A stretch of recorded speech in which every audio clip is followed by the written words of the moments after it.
In America's cities and towns today, flags will be placed on graves in cemeteries.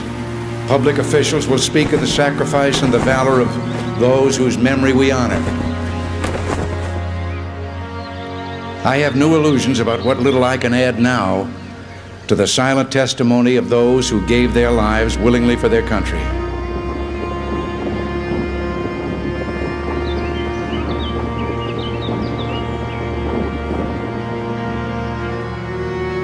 For the sight before us is that of a strong and good nation that stands in silence and remembers those who were loved and who in return loved their countrymen enough to die for them.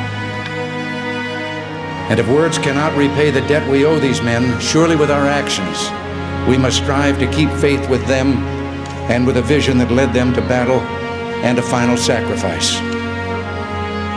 Our first obligation to them and ourselves is plain enough. The United States and the freedom for which it stands, the freedom for which they died, must endure and prosper. Their lives remind us that freedom is not bought cheaply. It has a cost. It imposes a burden.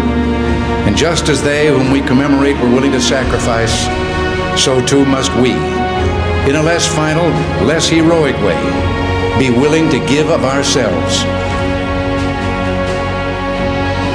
Each died for a cause he considered more important than his own life. Well, they didn't volunteer to die. They volunteered to defend values for which men have always been willing to die if need be. The values which make up what we call civilization.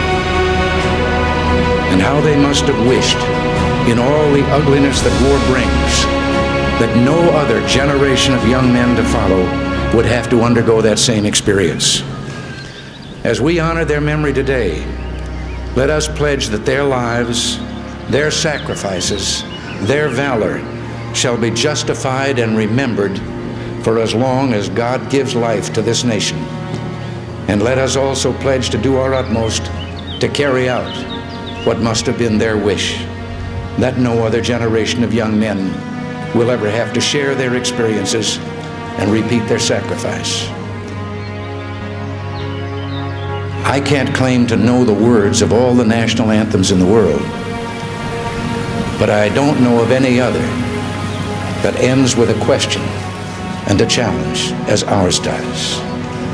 Does that flag still wave o'er the land of the free and the home of the brave?